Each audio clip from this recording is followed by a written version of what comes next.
So begins the destruction of the world. Whoever is far away will die from the plague, whoever is near will die by the sword. Whoever forbids will die of hunger, whoever survives will be lost in the cold, because that day red comes. The end of time, the time of the sword and axe, the time of contact, the time of white chill and the white light, the time of the wolf's blizzard. The white frost is an invisible enemy that looms over the heads of men, elves, dwarves, an evil fate for every living thing, heralding the inevitable end of all things. The stories of the white frost strike fear into the hearts of even the bravest and make even the strongest tremble. It cannot be resisted, it cannot be fought. One can only hope to escape, but no one can flee from this cataclysm forever. It knows no fatigue, has no boundaries, and has no weaknesses. This is not an ordinary enemy that can be defeated.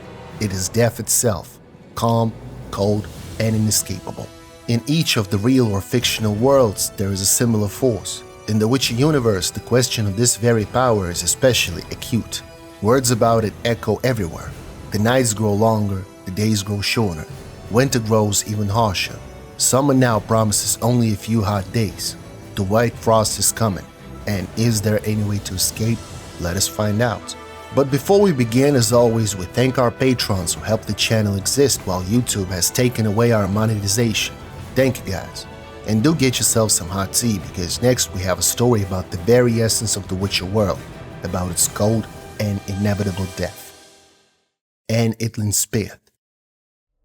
It all began with the words of an elven sage, the famous prophetess Itlin, one of the most famous and accurate soothsayers of her people, has promised the world the imminent doom of the white frost.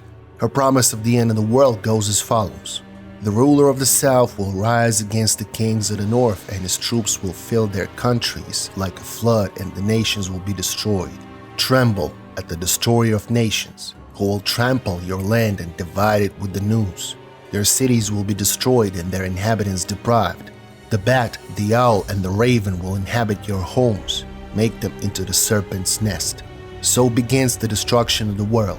Whoever is far away will die from the plague. Whoever is near will die by the sword. Whoever forbids will die of hunger. Whoever survives will be lost in the cold. Because that dayrad comes, the end of time, the time of the sword and axe, the time of contempt, the time of white chill and the white light, the time of the wolf's blizzard. The world will die amidst frost and be reborn with the new sun. It will be reborn of the elder blood, of Hen Iker, of the seed that has been sown, a seed which will not sprout but will burst into flame. Only those who follow the swallow will survive. The swallow is a symbol of spring. It is the savior, the one that opens the forbidden door to show us the way to our salvation. It will allow the rebirth of the world. The swallow, the child of the elder blood, and her descendants will rule the new world. Es tuat tesse, thus it shall be. Watch for the signs.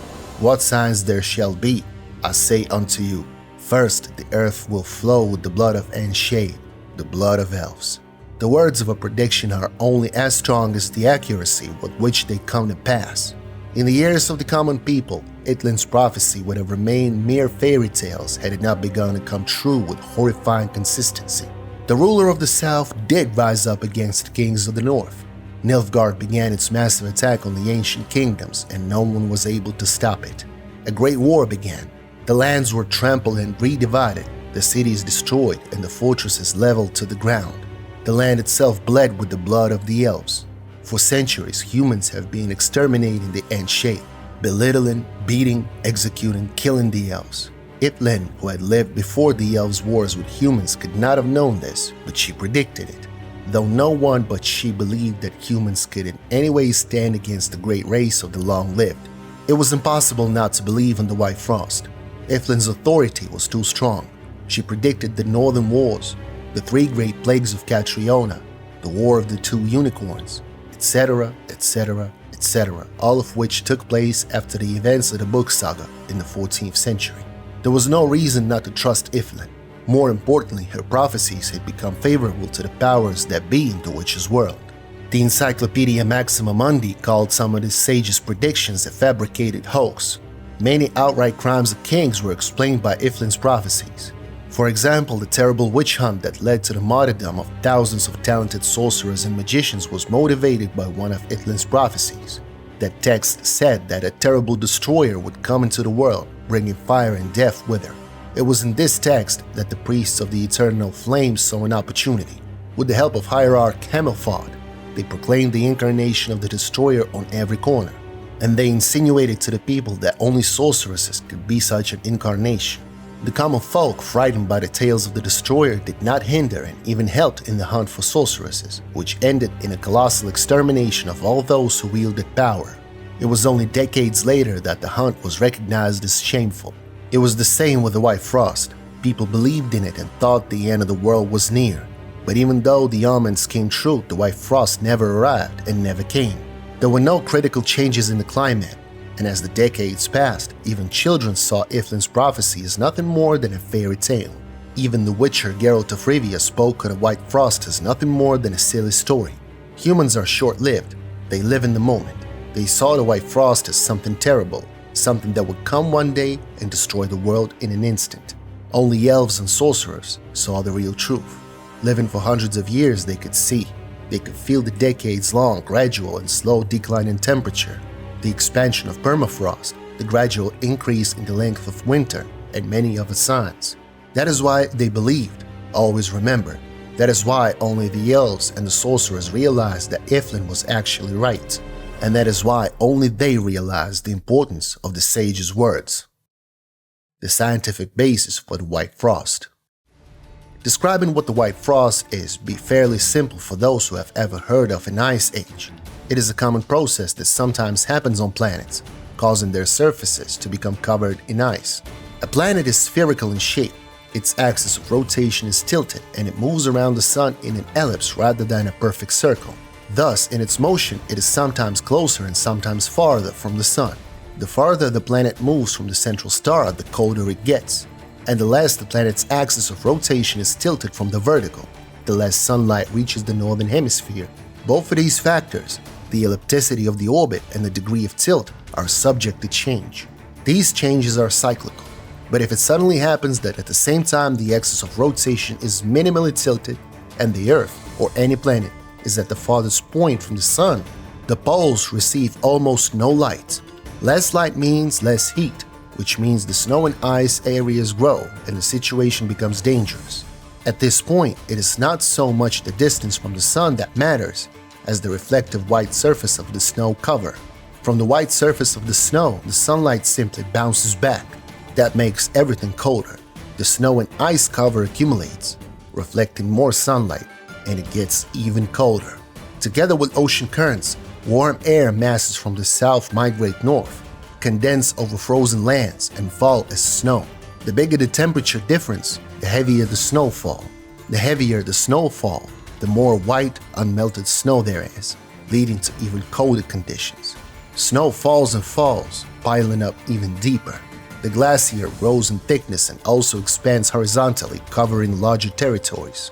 The white plain reflects the sun's rays, bringing cold, colder, even absolute cold. This process cannot be prevented or stopped. The glacier will not cease to expand until it covers the entire planet. Ithlin's White Frost has come. The world has fallen asleep and there is no place left for living creatures. But how can one save themselves? Well, if Ithlin was right about the White Frost, maybe she was right about the Deliverer too. Perhaps only a child of the Elder Blood can save everyone from inevitable doom. The sorcerers and elven experts thought the same. Possessing unprecedented power, they had tasted might and wanted even more. Clutching at Ithlin's prophecy like a justification, they did not attempt to find other ways of salvation. Only new worlds, only unimaginable power. And many became obsessed with the Elder Blood. They were obsessed with the Swallow, the one who was destined to become the Deliverer, the symbol of spring, who would open the forbidden doors and show the path of salvation. Elder Blood and the White Frost. The idea was originally sparked by the Elves, their genetic experiment. Lara Doran Ape Shedal seemed the perfect answer to Ithlin's prophecy. The descendant of Lara Doran was to be that very swallow. The plan was for her to open a great stable gateway to another world, something the Elves once did but can no longer accomplish. In the path, even before the conjunction of the spheres, The Ainel and Ainshade elves actively travel between planets. Their people never settled in one place for long, preferring to explore ever new lands. But then came the conjunction Cataclysm, and the Elder race found themselves trapped within the worlds they last visited. The home world of the Elves had already been completely enveloped by the White Frost. They could not return there either. Like rats in a trap, they awaited their inevitable doom, the White Frost, from which there was now no escape. Few options remained. They had to trust Iflin, her prophecy. But something went wrong. Around the year 1140 of the Ainshade Elven calendar, Lara Dorren simply ran away, following her heart. She rejected her people's hopes and fled into the human world, leaving her offspring there. The experiment failed. That was when human mages took an interest in the prophecy. Having heard about the power of the Elder Blood, these sorcerers studied the matter in depth. Some concluded that the Elven gene was a power that must be seized. The main champion of this stance was the sorcerer Vilgefortz, a strong and gifted magician who became utterly obsessed with the Elder Blood, determined to capture its power at all costs. By 1253, the gene flared brightly in a princess from Sintra, little Cirilla Fiona Ellen Rihanna, or simply Ciri. And the elves, who had long forgotten their failure, once again embraced the idea of raising the one who could open the gates to another world. The girl became a target for the greatest powers, for the centuries-old elves and for the mighty, arrogant human sorcerers. A coveted trophy, who most inconveniently possessed her own mind, her own desires, and her own rebellious nature. The elves needed her to fulfill a grand purpose. Avallac'h told Ciri the following: "In short, we will have the opportunity to travel between the worlds, and not only for a single person. We want to open Ardgaith, the Great Gate, which all will pass through. We could do this before the conjunction, and we will achieve it now.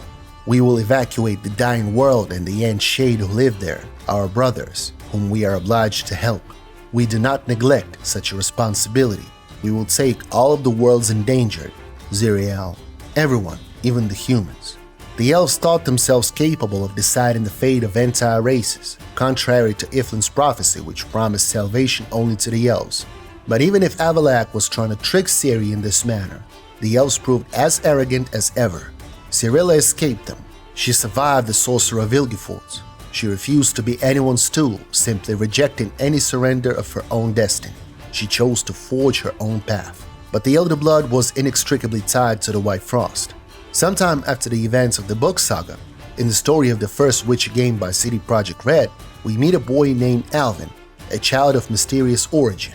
He was a bastard, the unacknowledged and unknown descendant of someone in Lara Dorren's lineage. Perhaps his grandmother was Adalia, or Calanthe, or another of Lara Dorren's family. No one will ever know. That kind-hearted boy was bound to Geralt of Rivia by threads of destiny. Oh yeah, stubborn destiny refuses to release the White Wolf. Yet Geralt is unable to watch over him constantly. Alvin is too powerful and too inept at controlling his gift. He vanishes, disappears through gateways to other worlds. But he does not get lost there. Alvin wanders different worlds and time periods. He learns to harness his power. He grows, shapes his beliefs, learns of the White Frost and the Elder Blood, believing himself the savior. Alvin returns to the continent, to the same time frame from which he vanished under Geralt's care as a child, but arrives several years earlier. Alvin takes the name of Jacques de Aldersberg. He finds his life's purpose, becomes the Grand Master of the Order of the Flaming Rose. He imagines himself the savior of humankind and grows consumed with hatred for all those who are not part of that humanity. Once a mere boy named Alvin, now the wise Jacques de Aldersberg knows far too much about the White Frost. He has witnessed the future and seen its potential outcome. He understands that the White Frost is unstoppable. Against this backdrop, he slips into madness. To save humanity from the Cataclysm, he resorts to horrific measures.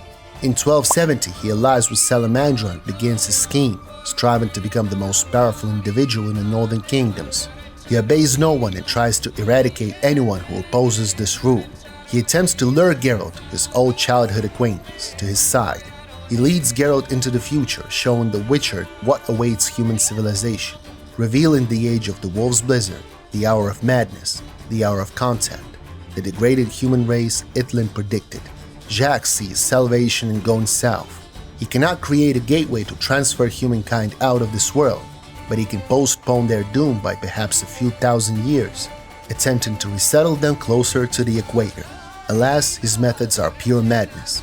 Geralt of Rivia is forced to kill Jacques the Oldesberg, yet the vision of a destroyed world, the menace of the White Frost, it all weighs too heavily on the witch's mind, and his destiny still won't let the White Wolf be. Once again, he must face this invincible foe. Ciri and the White Frost. In 1272, the child of the Elder Blood reappears in the witch's world, Ciri. Fleeing the Ainel Elves who chase her in the guise of the Wild Hunt, Ciri is compelled to return to her homeland.